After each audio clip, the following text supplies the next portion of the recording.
सभी प्यारे छात्रों का कक्षा 10वीं गणित में स्वागत है। और आज हम शुरुआत करेंगे प्रश्नावली 1.3 की। और इसमें आज हम हल करना सीखेंगे इसका पहला प्रश्न, जिसमें दिया गया है सिद्ध कीजिए कि √5 यानी कि करणी 5 एक अपरिमेय संख्या है। तो इसको अच्छे से एक बार समझ लो, उसके बाद रफ में एक बार प्रैक्टिस कर लेना, तो ये क्वेश्चन आप पे बनने लगेगा। ये बहुत ही महत्वपूर्ण है, परीक्षाओं में पूछा जाता है। आपकी चाहे त्रैमासिक परीक्षा हो, चाहे अर्धवार्षिक परीक्षा हो या वार्षिक परीक्षा हो, है ना, तो कोई भी एग्ज़ाम में ये पूछा जा सकता है आपसे। तो इसे आप IMP लगा लीजिए और उसके बाद इसे आप समझना स्टार्ट कीजिए। बुक में IMP लगा लीजिए अभी, और फिर मैं इसको हल करवा रहा हूँ, तो बड़े ध्यान से समझते जाना। तो देखो, इसको हल कैसे करना है, एक एक स्टेप ध्यान से समझना। सबसे पहले हमें यहाँ पे ये सिद्ध करना है कि करणी 5 एक अपरिमेय संख्या है। मैंने आपको समझाया है कि करणी वाली जितनी भी संख्याएं होती हैं जिनके वर्गमूल बाहर नहीं निकलते, वो अपरिमेय संख्या ही होती हैं। तो करणी 5 एक अपरिमेय संख्या तो है, लेकिन ये हमें सिद्ध करके दिखाना है। तो ऐसे क्वेश्चन जब भी एग्जाम में आएंगे कि कोई करणी वाली संख्या आपको दी रहे और आपसे बोला जाए कि वो अपरिमेय है, तो ये दिखाओ, तो आप उसी का उल्टा मान लो। तो यहाँ पे सबसे पहले आपको एक विधि इस्तेमाल करनी है, जिसे हम कहते हैं विरोधोक्ति विधि। कौन सी विधि बताओ? विरोधोक्ति विधि। अब इस विधि के अनुसार क्या होना चाहिए, जो भी हमें कथन दिया रहता है हम उस दिए हुए का उल्टा मानते हैं, मतलब उसका विरोध करते हुए। इसलिए इस विधि का नाम हो गया विरोधोक्ति विधि। तो हमें क्या दिया गया है कि करणी 5 एक अपरिमेय संख्या है, ये हमें इस क्वेश्चन में लिखा है यहाँ पे, इसी का उल्टा मान लो। और यहाँ पे लिख लो कि जो करणी 5 है ना, करणी 5, यहाँ पे आपको एक शब्द और लिखना पड़ेगा, माना करणी 5 एक परिमेय संख्या है। देखो, जो दिया है ना उसका उल्टा मान लो। माना कि करणी 5 एक परिमेय संख्या, दिया क्या गया था? अपरिमेय है। मान क्या लेना है? कि परिमेय संख्या। अब परिमेय संख्या क्या होती है? जो बटे के रूप में लिखी जाए। इसका मतलब है कि अगर करणी 5 एक परिमेय संख्या होगी तो उसे हम a/b के रूप में लिख सकते हैं। तो इसलिए हम करणी 5 बराबर यहाँ पे a और बटे b के रूप में लिख सकते हैं करणी 5 को, क्योंकि करणी 5 क्या है? एक परिमेय संख्या है। अब इस हिसाब से यदि आगे बढ़ें तो b का गुणा इसमें कर लेते हैं।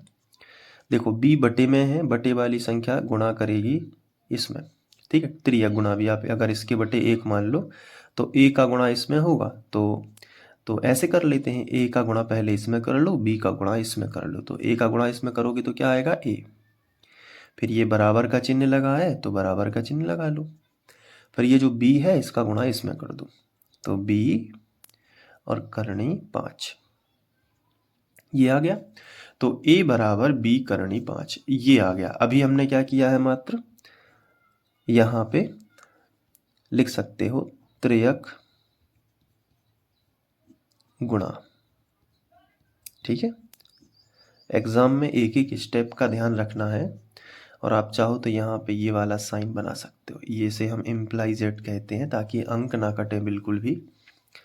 अब इतना कर लिया आपने। देखो, करणी 5 एक परिमेय संख्या थी, तो परिमेय संख्या थी तो उसे a/b के रूप में लिख लिया, ठीक है।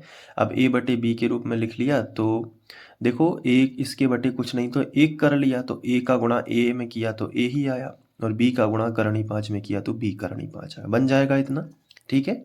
आगे बढ़ते हैं। अब जब ये ऐसा हो जाए तो इस करणी को हटाना है। तो करणी कैसे हटेगी? दोनों पक्षों का वर्ग। तो ये पक्ष है एक, यहाँ से यहाँ तक, बराबर के इस तरफ ये पूरा एक पक्ष कहलाता है, और बराबर के इस तरफ ये पूरा एक पक्ष कहलाता है। तो आपको क्या करना है? दोनों पक्षों का वर्ग करने पर, दोनों पक्षों का वर्ग करने पर। अब दोनों पक्षों का वर्ग कर देते हैं तो इस पे भी वर्ग आएगा और इस पे भी वर्ग आएगा, तो a का आएगा वर्ग तो a वर्ग हो जाएगा। लेकिन v करनी 5 पे वर्ग आएगा, तो इसको कैसे हल करोगे? तो इसके लिए हम रफ का इस्तेमाल कर लेते हैं।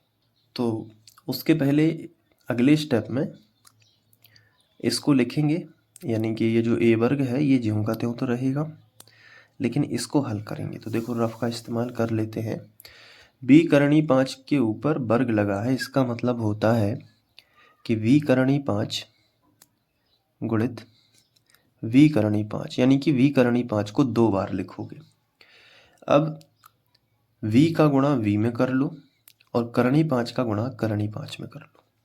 तो v का गुणा v में होगा तो 1 की घात यहाँ मानी जाती है और 1 की घात यहाँ मानी जाती है। 1 और 1 2 की घात हो जाएगी v के ऊपर। और करनी 5 का करनी 5 में करोगे तो जब समान संख्या करनी में होती है तो वो संख्या करनी के बाहर आ जाती है, तो 5 आएगा। जैसे करनी 2 का गुणा यदि करनी 2 में करोगे तो 2 बाहर आ जाएगा। अगर करनी 3 का गुणा करनी 3 में करोगे तो 3 बाहर आ जाएगा। समान संख्या करनी में होनी चाहिए, यही पैटर्न आप याद रखना। करनी 4 का करनी 4 में करोगे तो 4 बार, 5 का 5 में किया तो 5 बार। तो इसका जो आंसर है वो है b वर्ग इंटू या गुणा 5। तो 5 जो संख्या, इसको आगे लिख लेते हैं, तो 5 और b वर्ग आया समझ में। तो क्या किया हमने, सबसे पहले हमने दिया है उसका विपरीत मान लिया। तो करनी 5 एक परिमेय संख्या होगी, परिमेय संख्या यानी भिन्न वाली संख्या, तो उसे बटे के रूप में लिख सकते हैं। तो करनी 5 के बटे 1 कर लिया, तो a का गुणा 1 में किया तो a, और b का करनी 5 में तो v करनी 5। अब दोनों पक्षों का वर्ग कर लिया, तो इसका भी वर्ग इसका भी वर्ग, तो a वर्ग इधर मिल गया और v करनी 5 का हमने बताया कि 5 v वर्ग हो जाएगा। इससे हमें पता चल रहा है कि a वर्ग का एक गुणनखंड 5 है। कैसे पता चला? देखो, जैसे कोई संख्या है, जैसे 24 है, तो 24 के बराबर हम ऐसे लिख सकते हैं कि 2 दूनी 4 दूनी 8 तिया 24। तो इससे क्या पता चलता है कि 24 का एक गुणनखंड 2 है, ये वाला भी एक 2 है और ये वाला भी एक 2 है और ये 3 भी है। मतलब 24 के बराबर ये 24 के गुणनखंड है। जैसे आपको यहाँ पे 15 लिखा है, बहुत ध्यान से समझना। तो 15 को हम ऐसे भी लिख सकते हैं, 3 गुणा 5 लिख सकते हैं कि नहीं? तो 15 के कितने गुणनखंड हैं? 2। एक तो है 3 और एक तो है 5। मतलब 15 3 से भी विभाजित हो जाएगा और 5 से भी विभाजित हो जाएगा। 3 का भाग पूरी बार 15 में चला जाएगा और 5 का भाग भी 15 में पूरी बार चला जाएगा। इसी तरीके से ये जो 24 आपको दिख रहा है ना, 24 में 2 का पूरी बार भाग चला जाएगा और 3 का भी पूरी बार भाग चला जाएगा। अब उसी पैटर्न को यहाँ पे देखिए, यहाँ पे लिखा है a वर्ग बराबर 5v²। तो इसका मतलब है कि a वर्ग का एक गुणनखंड 5 है, क्योंकि a वर्ग बराबर जो लिखा है ना 5, गुणित भी मान सकते हैं, 5 और b के बीच में गुणा का चिन्ह मान सकते हैं, और यहाँ पे b वर्ग है। तो a वर्ग का एक गुणनखंड क्या है? 5 है। समझ में आया कि नहीं? तो जब कोई भी संख्या किसी संख्या का गुणनखंड होती है, इसका मतलब कि वो उस संख्या से भाग चला जाएगा, जैसे यहाँ पे मैंने आपको बताया। तो आपको यहाँ पे एक चीज पता चल रही है, और वो क्या चीज है मैं आपको दिखाता हूं। आप यहाँ पे लिखोगे कि a वर्ग का एक गुणनखंड, एक, ये देखो ये गुणनखंड है, एक 5 है, दूसरा b वर्ग है। तो a वर्ग का एक गुणनखंड क्या है? संख्या को टारगेट करना है, ठीक है? तो a वर्ग का एक गुणनखंड 5 है। a वर्ग का एक गुणनखंड क्या है? 5 है। इसलिए जो a वर्ग है वो 5 से विभाजित होगा, क्योंकि उसी का गुणनखंड है। तो इसलिए a वर्ग 5 से विभाजित होगा, यानी a वर्ग में 5 का भाग चला जाएगा, जैसा मैंने आपको बताया। तो जब a वर्ग 5 से विभाजित होगा तो एक आधारभूत प्रमेय की अद्वितीयता कहती है कि यदि p a स्क्वायर से विभाजित करता है तो p a को भी विभाजित करेगा। मतलब अगर कोई संख्या a वर्ग से विभाजित होती है तो वो a को भी विभाजित करेगी। और इतना ज़्यादा अगर नहीं समझना है तो सिंपल समझो कि अगर a वर्ग 5 से विभाजित होगा तो a भी 5 से विभाजित होगा, a भी 5 से विभाजित हो जाएगा, विभाजित होगा। अब इस चीज को आपको ध्यान देना है कि अगर a 5 से विभाजित है तो a के गुणनखंड में भी एक 5 होगा, बाकी अदर संख्याएं होगी। जैसे ये देखो 15 अगर 3 से विभाजित है, क्यों है 3 से विभाजित? क्योंकि 15 का गुणनखंड आता है 3, इसलिए 3 का भाग 15 में चला जाएगा, इसलिए 15 जो है वो 3 से विभाजित है।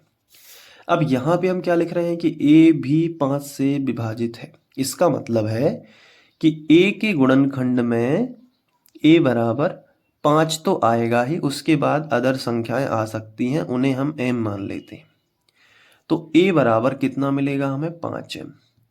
इससे पता चला कि अगर a वर्ग का एक गुणनखंड 5 आया है तो a वर्ग 5 से विभाजित होगा। जब किसी संख्या का वर्ग किसी संख्या से विभाजित है तो वो संख्या स्वयं भी उससे विभाजित होगी, ये नियम है।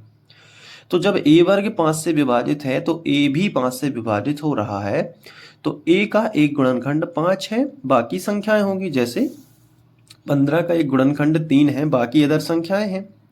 24 का एक गुणनखंड 2 है, बाकी अदर संख्याएं। तो ये अदर जो संख्याएं होती हैं इन्हें हम m मान लेते हैं। आया समझ में? तो इसलिए एक का एक नया मान मिला 5m। आया समझ में? अब m के बारे में लिख दो, जहां m क्या होगा? कोई एक पूर्णांक होगा। जहां m कोई पूर्णांक है, इससे आपके नंबर नहीं कटेंगे, एक एक चीज लिखते जा रहे हैं। जहां m क्या है? कोई पूर्णांक है। आ गया समझ में? बहुत ही सिंपल था। अब आगे बढ़ते हैं। अब जो a का मान आया है जैसे ही यहाँ पे, तो इसका भी दोनों पक्षों का आपको वर्ग कर देना है ताकि हम b का मान भी निकाल सकें। क्योंकि हमें केवल अभी देखो यहाँ पे हमें ये प्रूव करना है कि a और b दोनों ही पूर्णांक हैं। तो ये परिमेय संख्या है, लेकिन ये तो क्या है? अपरिमेय संख्या। तो यहाँ पे उस चीज को देखना है। देखो अभी धीरे धीरे आ जाएगा समझ में।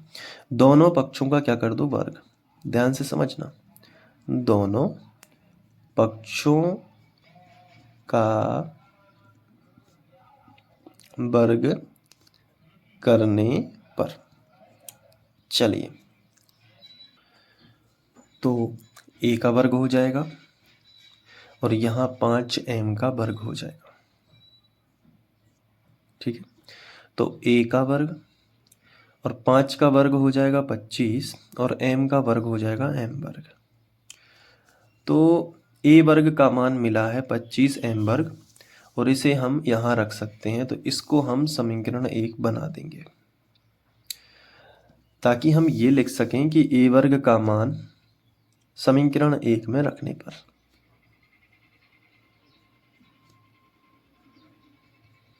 समीकरण 1 में रखने पर, चलिए समीकरण 1 कहाँ है? ये है। a वर्ग लिखा है सबसे पहले, तो a वर्ग नहीं लिखना, उसका मान क्या है? 25m square. तो यहाँ पे लिख लो 25m वर्ग बराबर, फिर उसके बाद क्या लिखा है? 5b square. अब पूरा लिख दो समीकरण 1, 5b स्क्वायर, ये पूरा समीकरण 1 है। अब यहाँ से 5 से 25 कैंसिल हो जाएंगे, क्योंकि बराबर में संख्याएं हो तो वो कैंसिल हो जाती। तो 5 एकम 5 और 5m 25, क्या मिलेगा फाइनली? 5m वर्ग, 5m वर्ग बराबर b स्क्वायर। यहाँ से हमें पता चलता है कि v वर्ग के सामने क्या लिखा है? 5 बराबर किस तरफ? तो b वर्ग का एक गुणनखंड क्या होगा? 5 होगा। होगा कि नहीं होगा? देखो उसी चीज को समझो। जैसे यहाँ a वर्ग के सामने 5 लिखा था, तो a वर्ग का एक गुणनखंड क्या था? 5 था। तो a वर्ग 5 से विभाजित हो जाता था। अब वही चीज यहाँ पे हो गई कि जैसे a वर्ग के साथ में हुआ वैसे b वर्ग के साथ में भी हो गया। b वर्ग का एक गुणनखंड क्या है? 5 है। तो यहाँ पे आप लिखोगे, आगे आप लिखोगे कि b वर्ग का एक गुणनखंड 5 है, b वर्ग का एक गुणनखंड 5 है, इसलिए b वर्ग 5 से विभाजित होगा क्योंकि उसी का गुणनखंड है, इसलिए b वर्ग 5 से विभाजित होगा। तब जब b वर्ग 5 से विभाजित है तो नियम कहता है कि b भी 5 से विभाजित होगा, तब b भी 5 से विभाजित होगा। तो यहाँ पे हमें ये पता चला कि a भी 5 से विभाजित है, देखो a भी 5 से विभाजित है और b भी 5 से विभाजित है। तो यहाँ पे हम लिखेंगे कि सबसे पहले यहाँ पे ऊपर आइए, थोड़ा सा मैं आपको एक चीज़ और बताना चाहूँगा कि परिमेय संख्या में जो a और b होते हैं ना, ये a और b सह अभाज्य पूर्णांक होते हैं। तो यहाँ पे आप लिख सकते हो, जब भी आप ये लिखो, मैं एक्स्ट्रा एक चीज़ और बताना चाहूँगा कि जैसे आपने लिखा कि करणी 5 बराबर a बटे b, तो जहाँ a और b के बारे में बता देना कि a और b वैसे पता ही होता है लेकिन लिख देते हैं बोर्ड एग्जाम में कि जहाँ a और b क्या होते हैं, सह अभाज्य पूर्णांक। मैं ये जानबूझ के बाद में लिख रहा हूँ ताकि आपको इसका मोटिव समझ में आए। जहाँ a और b सह अभाज्य पूर्णांक है। अब इसको समझो, सह अभाज्य पूर्णांक क्या कहलाते हैं और जो हमें मिला है वो क्या है। जहाँ a और b क्या है, सह अभाज्य पूर्णांक है, और जो b है वो कभी भी बराबर नहीं हो सकता 0 के, तब परिमेय संख्या बनती है। सह अभाज्य पूर्णांक का मतलब होता है कि चाहे यहाँ पे कोई भी ऐसी संख्या नहीं है जो a और b को विभाजित कर सके एक के अलावा। जैसे अभी आपको समझ में नहीं आया होगा, थोड़ा सा कॉम्प्लिकेटेड है। जैसे 3/5 लिखा है, तो 3/5 को दोनों को विभाजित करने के लिए कोई भी ऐसी संख्या नहीं है जो जिससे दोनों में भाग चला जाए, इसलिए ये परिमेय संख्या हो। परिमेय संख्या कब, जैसे मान लो यहाँ पे लिखा है 15 और यहाँ पे लिखा है 20, तो ये परिमेय संख्या अभी नहीं है। मतलब इसको और सरलतम रूप में कर सकते, क्योंकि इन दोनों में भाग देने के लिए 5 एक ऐसी संख्या है जिससे इसमें भी भाग चला जाएगा, जिससे इसमें भी भाग चला जाएगा। कैसे, 5 तिया 15 और 5 चौके 20। अब ये परिमेय संख्या बनेगी। अब 3 और 4, 3/4 में कोई भी एक ऐसी संख्या नहीं है जिससे इसमें भी भाग चला जाए और जिससे इसमें भी भाग चला जाए। तो ये हम a मान के चल रहे हैं और ये हम b मान के चल रहे हैं। तो a/b एक परिमेय संख्या होती है जिसमें a और b में किसी तीसरे संख्या का भाग नहीं जाता दोनों में, ठीक है। लेकिन जो हमने सवाल किया है उसमें हमें क्या पता चला है कि a भी 5 से विभाजित हो गया है, और यहाँ अगर हम दूसरे पन्ने की बात करें, इसमें देखो b भी 5 से विभाजित हो गया। तो ऐसा कैसे हो गया, जब a/b एक परिमेय संख्या है, लेकिन हमारे सवाल से पता करने से चला है कि a भी 5 से विभाजित है और b भी 5 से विभाजित है, तो ये परिमेय संख्या कैसे हो गई। लेकिन ये तो परिमेय संख्या हम मान के चल रहे हैं, क्योंकि हमने शुरू में ही लिखा है कि करणी 5 क्या है, एक परिमेय संख्या है। अगर ये परिमेय संख्या है तो ये दोनों संख्याएं a और b से विभाजित कैसे होगी, और यहीं पे विरोध उत्पन्न हो जाता है। इससे हम दिए हुए का सीधा मान लेते हैं। देखो, तो लिखेंगे कि अतः हमें ज्ञात होता है, अतः हमें ज्ञात होता है कि a और b दोनों 5 से विभाजित हैं। a और b दोनों ही कैसे हैं, 5 से विभाजित हैं। दोनों ही 5 से क्या है, विभाजित हैं।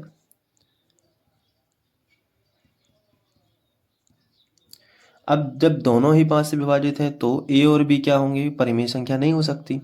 तो ए और बी, ए बटे बी एक परिमेय संख्या नहीं होगी, एक परिमेय संख्या नहीं है। और जब ये परिमेय संख्या नहीं है, लेकिन हम तो लेके चल रहे हैं कि ये परिमेय संख्या है, तो हमें पता चला कि हमने सिद्ध कर दिया कि ए बटे बी परिमेय संख्या नहीं है, और जो कि हमें सिद्ध करना था कि क्योंकि ए बटे बी अगर परिमेय संख्या नहीं होगी तो उसके बराबर ये भी परिमेय संख्या नहीं होगी, तो ये सिद्ध हो गया ना कि ये एक अपरिमेय संख्या है। तो जब ए बटे बी एक परिमेय संख्या नहीं है तो करणी 5 भी एक परिमेय संख्या नहीं होगी, तो करणी 5 भी एक परिमेय संख्या ना होकर अपरिमेय संख्या है। परिमेय संख्या ना होकर क्या है? अपरिमेय संख्या है। तो ये था बहुत ही डिटेल में और बहुत अच्छा आंसर। इसमें आपका कोई एक भी अंक नहीं काट सकता, और ऐसे ही लिखना है। शॉर्टकट आप देख लोगे, रट लोगे, लेकिन उससे कोई फ़ायदा नहीं है। तो चलिए इसको नोट कर लो, और यही आपके नोट्स में होना चाहिए। तो यहाँ से लिखना स्टार्ट करो पूरा, और फिर यहाँ से लिखो। वीडियो को पॉज कर लो, और फिर यहाँ से लिखो। इसके बाद यहाँ लिखो,